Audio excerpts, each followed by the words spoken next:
The night had been long before it even began to break Emma Calloway. She had been on her feet since 4 in the afternoon, carrying trays of food through the marble corridors of Rosenthal's, one of the most expensive restaurants in New York City. The chandeliers above her head held more crystals than stars in the piece of sky she could see from her apartment window. And every table was dressed in white linen, so stiff it looked like it had never been touched by human hands. Emma had been touching things that were too good for her since she was 17 years old and started working to help her mother pay rent. She had gotten used to the feeling without ever quite accepting it. It was a Tuesday in November, and the restaurant hummed with the particular energy of people who had never had to worry about the electric bill. Men in tailored suits leaned over their plates, speaking softly about numbers that would have made Emma dizzy. Women in silk dresses laughed at things that were not funny because laughing was part of the performance. Emma moved through it all with the practiced invisibility of someone who had learned that the best service is the kind nobody notices. Table 12 had been difficult all evening. 3 men in expensive watches who kept changing their orders and speaking to Emma the way people speak to furniture. She carried their 4th round of drinks, with a smile that cost her something she could not name, and set each glass down without spilling a drop. She was proud of small things like that. It was the only kind of pride available to her. The room tilted slightly when she turned back toward the kitchen. Emma stopped walking. She pressed one hand against the wall beside a potted orchid and told herself it was just tiredness. She had not eaten since noon. She had been skipping meals. It's more often lately because the money was tighter than usual and Gloria's medication had gone up again. Emma had developed a talent for ignoring hunger the way some people ignore background music. She was ignoring it right now, and it was not working the way it usually did. The room tilted again.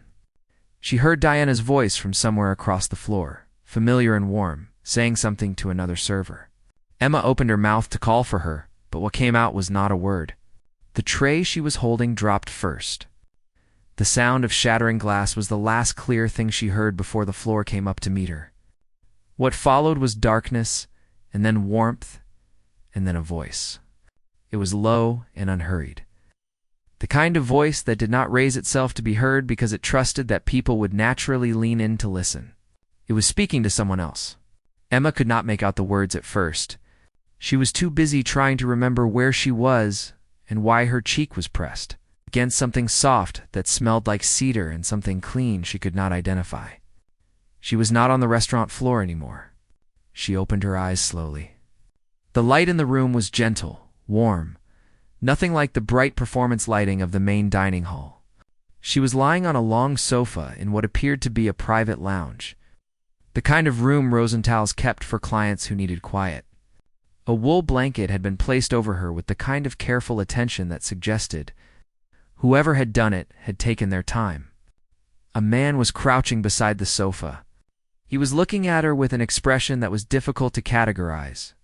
It was not pity, though concern was clearly present. It was not the uncomfortable look of someone who felt obligated to help but would rather be anywhere else. It was something steadier than either of those things. His eyes were dark, the kind of dark that held depth rather than emptiness. And they were focused entirely on her face in a way that made Emma feel simultaneously seen and self-conscious. He was wearing a charcoal suit without a tie. His sleeves were rolled to the forearms. He looked like someone who had been in the middle of something important and had set it down without hesitation. "You are awake," he said. It was not a question. His voice was exactly as she had imagined from the fragments she had caught in the darkness. Emma tried to sit up too quickly and regretted it.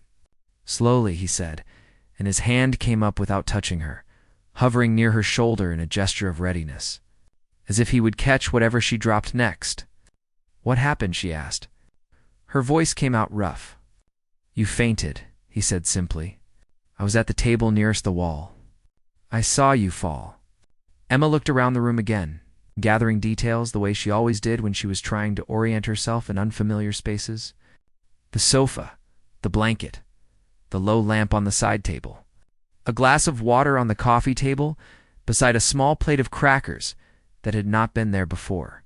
"You did all this," she said. "A man is coming." What? "The manager called emergency services as well, but I asked him to let my physician come first. He arrives in 12 minutes. Emma stared at him. "Your physician?" He met her eyes without flinching. Yes, most people do not have a personal physician they can summon in 12 minutes, she said. The corners of his mouth moved slightly. Not quite a smile, but something in that direction. No, he agreed. Most people do not. She studied him for a moment and decided she did not know what to do with him. He did not fit any category she had for the men who came to Rosenthal's. He was not performing wealth the way they usually did. He was not looking at her the way men sometimes did when they caught a pretty waitress in a vulnerable moment, calculating what might be available to them.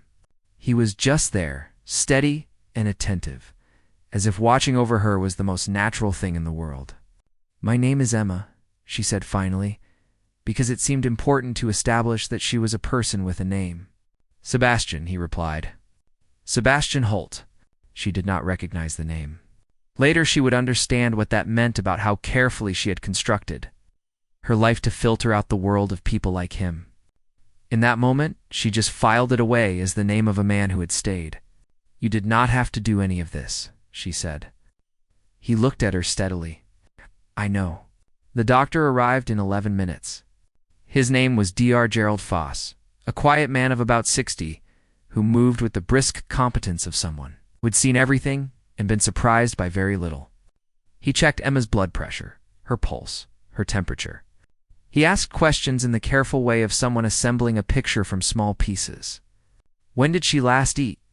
How long had she been working today? Was this the first time something like this had happened? Emma answered honestly because she was too tired to construct anything else. She had not eaten since noon. She had been working since 4 and had come in early that morning for a double shift the day before. No, it was not the first time she had felt lightheaded.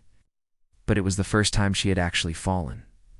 Dr. Foss wrote something on a small notepad. "Low blood pressure compounded by dehydration and insufficient nutrition," he said to Sebastian in the tone of a man delivering a report. "Rest, food, and hydration. She should not return to work tonight." "I know," Emma said before Sebastian could respond. She had already been calculating the lost hours in the back of her mind. Dr. Foss looked at her, over the rim of his glasses with the particular expression of a physician who had heard many people say, "I know," while planning to ignore everything they had just been told. He said nothing further on that point. When he was gone, Sebastian brought her the water and the crackers. He pulled the chair from the corner of the room and sat a respectful distance away, close enough to be present and far enough to give her room to breathe. "You did not eat today," he said. It was not a judgment. "I forgot," she said, which was not entirely true but was not entirely false either. He did not push it. She liked that about him, though she was not ready to admit she liked anything about him yet. They sat in the quiet of that small room for a few minutes while Emma ate crackers and Sebastian sat with his hands loosely clasped and said nothing. It was one of the more comfortable silences Emma had experienced in recent memory, which struck her as strange, given that she was sitting with a stranger in a room she had never been in before. Wearing an apron with a small grease stain near the pocket. "Your friends are outside," he said eventually. "One of them in particular has knocked on the door 3 times. "Diana," Emma said. Of course it was Diana. She stood slowly this time, and the room stayed where it was supposed to be. Sebastian stood as well, and she noticed again how tall he was. Not aggressively so, just present in the way of a person who had never learned to make himself smaller. "Thank you," she said. "For staying?" He looked at her for a moment with that same unreadable steadiness. Then he said, "Will you be all right getting home?" "Yes," she said. "I will be fine." She did not know why the word fine felt so heavy when she said it. She had been saying it for years, and it had never felt like anything at all. But tonight, standing in this borrowed room, under the gaze of a man she had known for 30 minutes, it felt like a door closing on something she had not yet had the chance to see fully. She walked to the door and opened it. Diana was standing right outside, face tight with worry, reaching for Emma before she had even cleared the doorway. Emma looked back once. Sebastian was still standing in the middle of the room, watching her go, with an expression that was careful and quiet and something else she could not name. She turned away and let Diana take her home. She told herself she would not think about him again. She was wrong about that. Emma told herself, 3 things the morning after she fainted at Rosenthal's. The first was that she was going to eat breakfast before her next shift no matter what. The second was that she needed to call Gloria and check on her medication refill. The third was that she was absolutely not going to spend any time thinking about the man with the dark eyes and the rolled sleeves who had sat in a chair and watched over her like it was the most natural thing in the world. She managed 2 out of 3. Diana had texted her 6 times before, 8 in the morning with a mixture of concern and barely concealed curiosity. The last message read simply, "The man who stayed with you. Who was he?" Emma typed back that she did not know and left it at that. It was technically true. She knew his name. She did not know who he was, which felt like a different thing. Entirely, she spent the morning doing laundry and not thinking about Sebastian Holt. She was very thorough about it. At noon, her phone rang from a number she did not recognize. She almost did not answer. She had a policy about unknown numbers that had served her well since a debt collector had called her at 6 in the morning. 2 years ago and ruined an otherwise decent Tuesday, but something made her pick up. She could not have explained it. The voice on the other end was his. "I hope I am not disturbing you," he said. "I asked the manager at Rosenthal's for your number. I wanted to make sure you were feeling better." Emma sat down on her kitchen floor between the laundry basket and the window because it was the closest flat surface available. She was aware that this was not a dignified response to a phone call, but she processed things physically sometimes, and her legs had simply stopped cooperating. "I am fine," she said. Then she remembered how the word had felt in her mouth the night before and added, "Actually fine this time. Not the other kind." A pause. Then, "I am glad to hear it. The other kind is more common than people admit." She did not know why that made her want to laugh. She controlled it to a small exhale. They talked for 11 minutes. She counted later, not during. During it, felt effortless in the way that things rarely are. He asked about her health, and she told him honestly. He did not fill silences with noise the way most people did, which meant that the silences were comfortable rather than pressured. At some point he mentioned that he had a table reserved at Rosenthal's again the following week, and she said without thinking, "You eat alone a lot for someone who clearly does not need to." There was a pause, and then he said, "You notice that? Hard not to," she said. Another pause. "Yes," he said. "I suppose I do." She did not ask why. She understood that some things were offered slowly or not at all, and that pushing was a way of closing doors rather than opening them. She had learned that from Gloria, who had raised her on patience and strong tea and the particular wisdom of a woman who had survived hard years with her softness intact. When the call ended, she sat on her kitchen floor for another few minutes with her phone in her lap. She thought about what Diana would say if she told her. Diana would say things like fate and signs of the universe, and "You deserve something good, Emma Calloway." Diana believed in those things with a cheerful ferocity that Emma found both exhausting and quietly comforting. She did not call Diana. She made herself a proper lunch instead and ate all of it. Sebastian called again 3 days later. Not to ask how she was this time, but simply to talk, which was both more and less expected. He asked about her neighborhood, and she described it the way she loved it. The bodega on the corner where Mr. Hernandez kept a cat named after a former president. The fire escape outside her window where pigeons held what appeared to be organized meetings every morning at 7. She made him laugh twice. The sound of it was low and genuine and did something inconvenient to her composure. He told her small things about himself in return. That he did not sleep well. That he preferred rain to sun and always had. That he had been in New York for 3 years after, spending most of his life elsewhere, and still felt like a guest in the city rather than a resident. You live somewhere beautifully and feel like you do not belong there, she said. I live somewhere modestly and feel exactly like I belong. Is that not interesting? It is, he agreed. What does that say about us, do you think? That you are looking for something, and I have already found it, she said. and then felt immediately self-conscious about how certain she had sounded. But he did not treat her certainty like arrogance. He treated it like something worth considering. Maybe, he said quietly. The week passed in that way. Calls and texts and small pieces of two people assembling something neither of them had named yet. Then on a Saturday morning, he asked if she would have lunch with him. She wore a blue dress that Diana had lent her 18 months ago and never asked back. She met him at a small place in the West Village that had paper menus and mismatched chairs, nothing like Rosenthal's. And she understood immediately that he had chosen it for her without making a production of the fact. Across a table with no white linen and no chandelier, he looked different, younger somehow, less contained. He smiled more readily, and she collected each one like something valuable. They talked for 3 hours. She told him about Gloria and the seamstress shop that had closed and the years of odd jobs before Rosenthal's. She told him about the scholarship she had almost taken for design school and the reason she had not, which was that Gloria had gotten sick that same autumn and Emma had made a choice without treating it as a sacrifice, which was the only way she knew how to make hard choices. He listened to everything with the particular attention of someone who did not listen in order to respond, but in order to understand.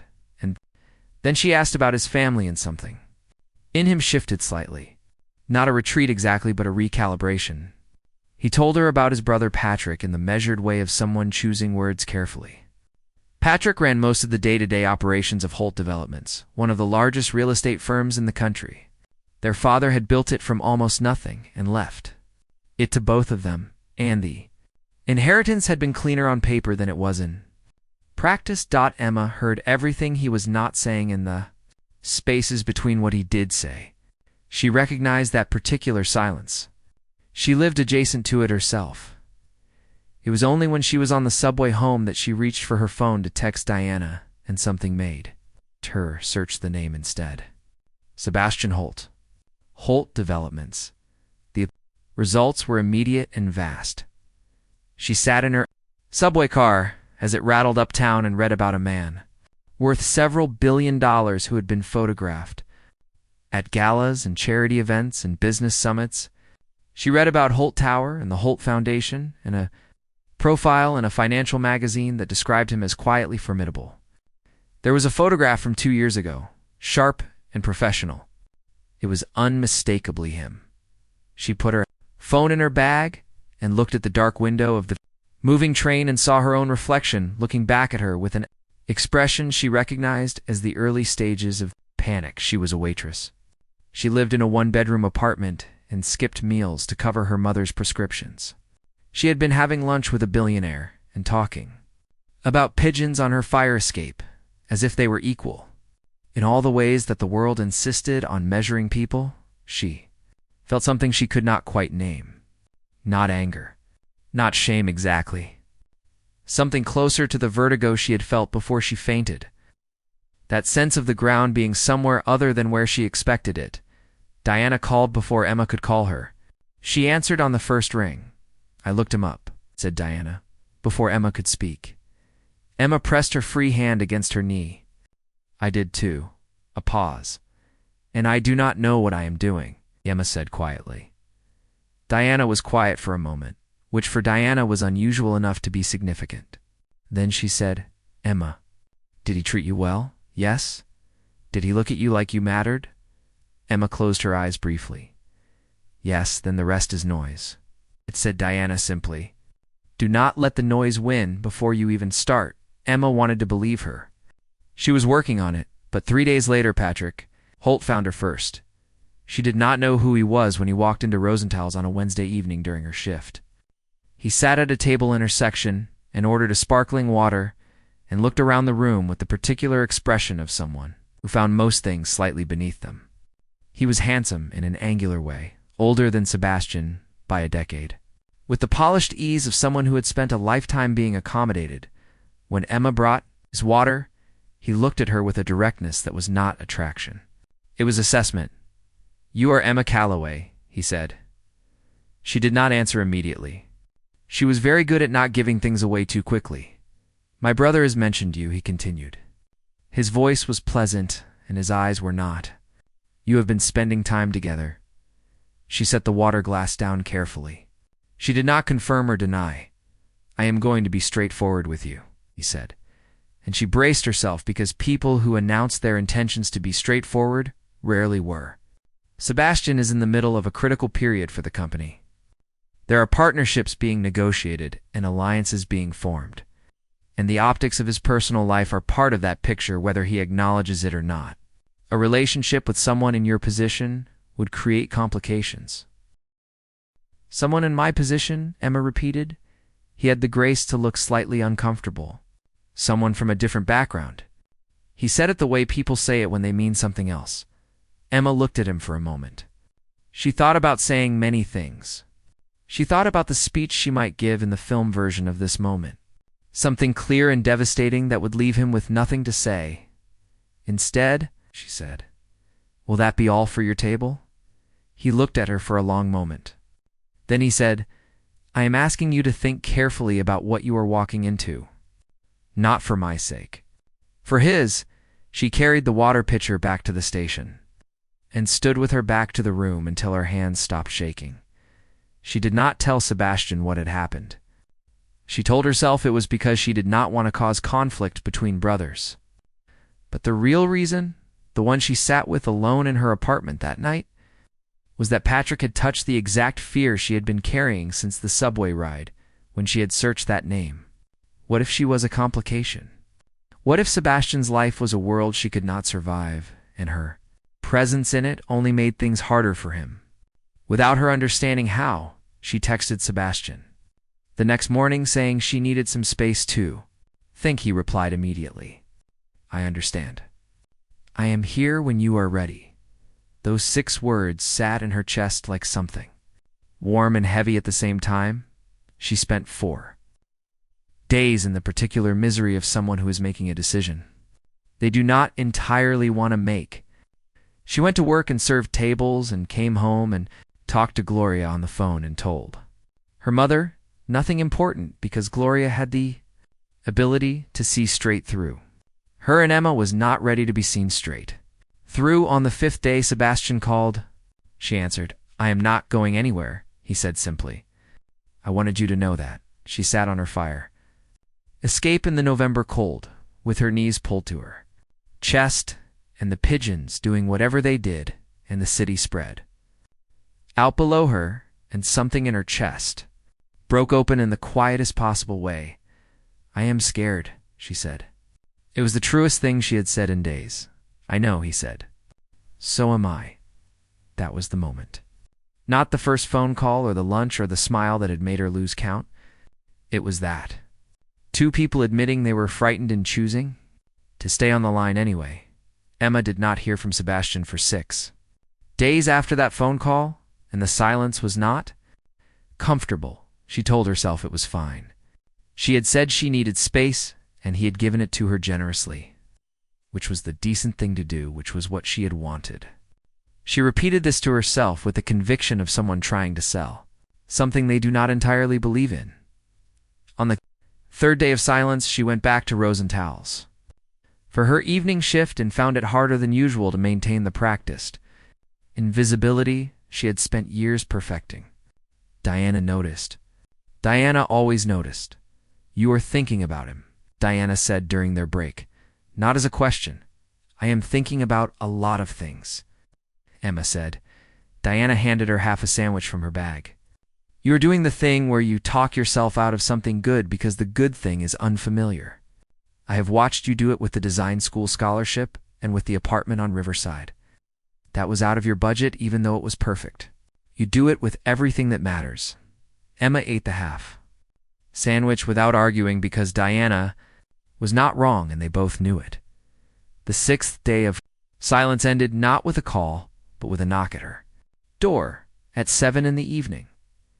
She opened it, and Sebastian was standing in the hallway of her building in a gray coat with his hands in his pockets, looking like a man who had made a decision and was committed to it regardless of how it landed. She stared at him. "My brother came to see you," he said. "I found out 3 days ago. I am sorry it took me this long to come." Emma stepped back and let him in. Her apartment was small and warm and smelled like the soup she had been making, and she watched him take it in without judgment. The mismatched furniture and the books stacked on the floor, and the mason jars she used as glasses because she had broken. The real ones moving in 2 years ago and never replaced them. He sat on her couch when she gestured to it, and she sat in the chair across from him. And they looked at each other. "What did he say to you?" Sebastian asked. She told him. Alvid. The table at Rosenthal's, and the water glass, and the phrase, "someone in your position," and the way her hands had shaken afterward. She told him about the subway ride when she had looked him up, and the vertigo that followed, and the 4 days of quiet misery while she talked herself into and out of the same conclusion. Repeatedly he listened without interrupting once. When she finished, he was quiet for a long moment. The soup bubbled softly from the kitchen. Somewhere outside a taxi, Honked. "Patrick has been managing my life since I was 22 years old," he said finally. "Managing it in the way that someone controls a resource, rather than knowing a person. I let it happen because it was easier than the alternative, and because for a long time I did not have something worth protecting." Emma looked at him. "I have that now," he said simply. She felt her chest tighten in the way it did when something was too real to process all at once. "I do not want to be the reason for conflict in your family," she said. He looked at her steadily. "Emma, my family has had conflict for 20 years. You are not the cause of it. You are possibly the first good thing that has given me a reason to address it." She did not know how to respond to that. She turned it over in her hands like an object she was trying to identify. "I need you to understand something," she said carefully. "I live here. I work at Rosenthal's. I'm not going to change who I am or where I come from because it creates better optics for a company I have nothing to do with. I know that," he said. "I mean it. Not as a romantic statement. As an actual condition, I know that too," he said. "And Emma, I would not want you to." She studied him. She had gotten quite good at reading people over years of waiting tables, years of watching how people treated those who served them, and understanding everything about a person's character from the angle of their impatience. Sebastian had none of the tells she had learned to watch for. He had never treated her as someone beneath him, not once. Not even in the moments when the gap between their lives was sitting directly on the table between them. "What do you want from this?" she asked, specifically. Not generally. He thought about it. Actually thought about it rather than reaching for a ready answer. "I want to have lunch with you and talk about the pigeon meetings on your fire escape," he said. "I want to meet Gloria when she is ready for that. I want to stop eating alone at tables in restaurants where you are carrying trays and start eating across from you at tables where you are not carrying anything except your own opinion, which you have a lot of, and which I find extraordinarily refreshing." The corner of her mouth moved. "I want to stop existing at the edge of my own life," he continued quietly. "I have been doing that for a long time. Since you walked out of that lounge room at Rosenthal's and I realized I had no reason to make you stay, I have thought about what a reason might look like. This is it." "You are it." Emma looked at him for a long time. Then she got up and went to the kitchen and came back with 2 mason jars of soup and handed him one and sat back down. "Gloria makes this recipe," she said. "She taught me when I was 11. I have never made it for anyone outside the family." He took the jar. He looked down at it and then up at her with that quiet expression she had first seen in the lounge room at Rosenthal's. It's the one that had nothing in it except genuine attention. "Thank you," he said. That was all. But it was enough. What followed was not immediate or effortless. Real things rarely are. Patrick did not disappear quietly. He called Sebastian twice in the first week after their conversation, and each time, calls were long, and the silences afterward were heavier. Emma did not ask what was said. Sebastian did not offer details, but he always came back from those silences and was present in a way that mattered. Gloria called Emma on a Thursday to report that she had been looking Sebastian Holt up on the internet on the library computer and had several opinions. Emma sat on her bed and laughed for the first time in what felt like weeks. "He sounds very serious," said Gloria. "Like a man who does not know how to be silly, Emma. I thought about the conversation they had once had about the pigeon meetings, and the particular delight in his voice when she had described the way the largest pigeon always stood in the center as if chairing the proceedings. He is learning, she said. A pause. Does he make you feel safe? Asked Gloria.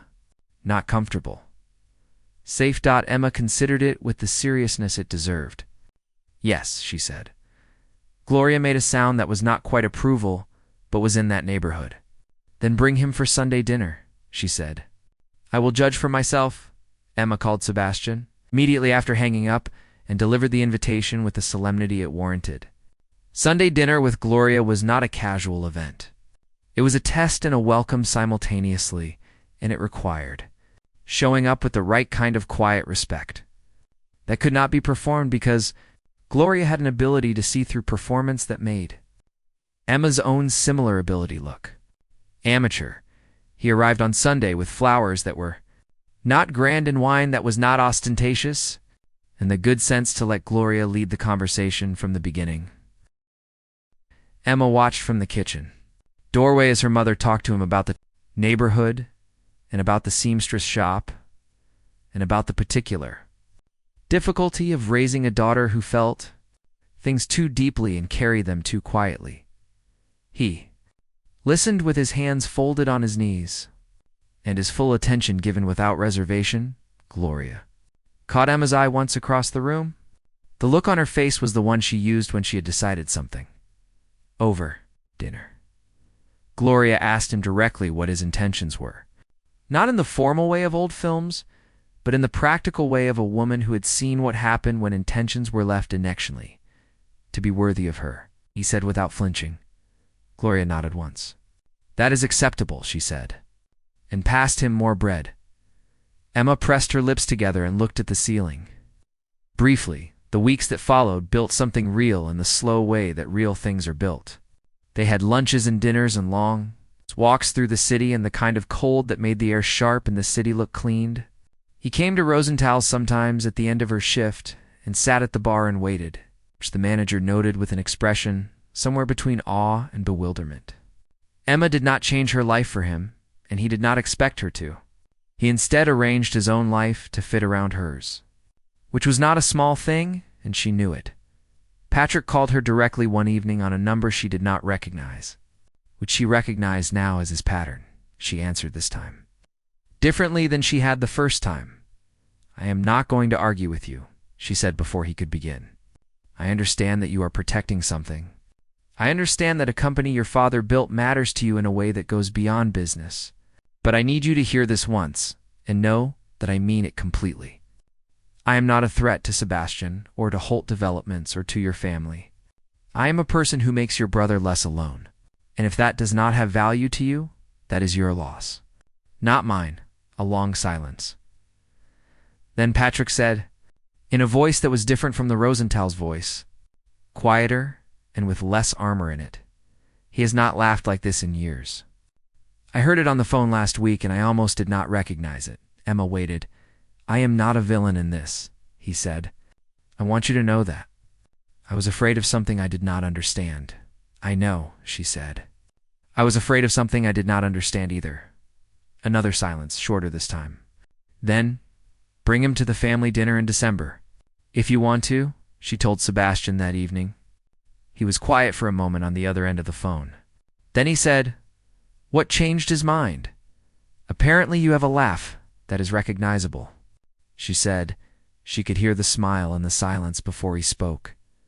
The December dinner was less of an event than Emma had expected, and more of one than she had prepared for.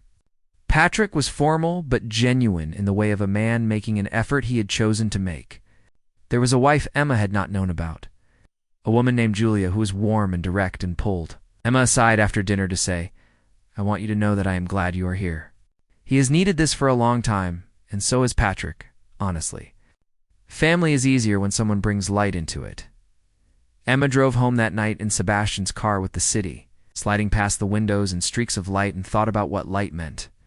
She had never thought of herself as someone who brought it. She was practical and honest and sometimes too quiet and frequently worried about rent. But perhaps that was exactly what light looked like when it was not performing itself. Sebastian took her hand across the center console without looking away from the road. She held it and watched the city go by. Months later, on a morning in early spring, when the light came through her apartment window at the angle that made everything look like it was beginning rather than continuing, Emma stood at her fire escape with coffee and watched the pigeons hold their meeting.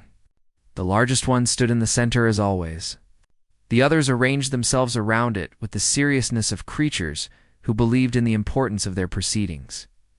She heard Sebastian moving in the kitchen behind her, the sound of him learning where she kept things, the unhurried sounds of someone who had decided to be present and meant it. She thought about the night she had fainted at Rosenthal's, the darkness and then the warmth, the voice she had not expected, the eyes she had opened hers to find already watching over her, steady and careful with nothing in them that required anything from her in return. She had been carried to safety by a stranger who did not stay a stranger. She thought that was the kind of thing you did not plan for and could not have invented if you tried. The kind of thing that arrived at the exact moment when you were too tired to resist it, changed everything quietly without announcing what it was doing. Diana had been right, as Diana usually was when she was not being dramatic about something else entirely. It was not about the size of the gap between their lives. It was about the person on the other side of it, choosing to cross, and it was about her choosing to let them. Sebastian appeared beside her with his own coffee and looked at the pigeons. The large one is chairing again, he said. Obviously, she said. What is today's agenda? He asked with complete seriousness. She considered it. Urban territorial boundaries. The ongoing conflict over the third railing. Winter provisions. He nodded gravely. Important matters. She laughed. He looked at her when she laughed the way he always did, like it was something worth stopping for, she thought. About Gloria asking if he made her feel safe, and herself saying yes, with the certainty of someone who had already done the accounting and knew the number was right. She thought about the note she had found in her coat pocket 3 weeks after that first evening at Rosenthal's. It's written on Holt Development's letterhead in handwriting that was careful and deliberate. It had said only, "I hope the pigeons are well. I think about that fire escape more than is reasonable." She had kept it folded in her nightstand drawer next to a photograph of her and Gloria from the year before. She looked at him now in the morning light. This serious, quietly warm, genuinely present man who had stayed when staying, cost him something and was building something with her, one honest conversation at a time. She thought she understood now what it meant to open your eyes in pain and find something sweet looking back at you. It was not about rescue. It was not about being saved by someone with more than you. It was about being seen by someone who looked carefully enough to find what was actually there, and choosing. Every day, the extraordinary, ordinary work of staying.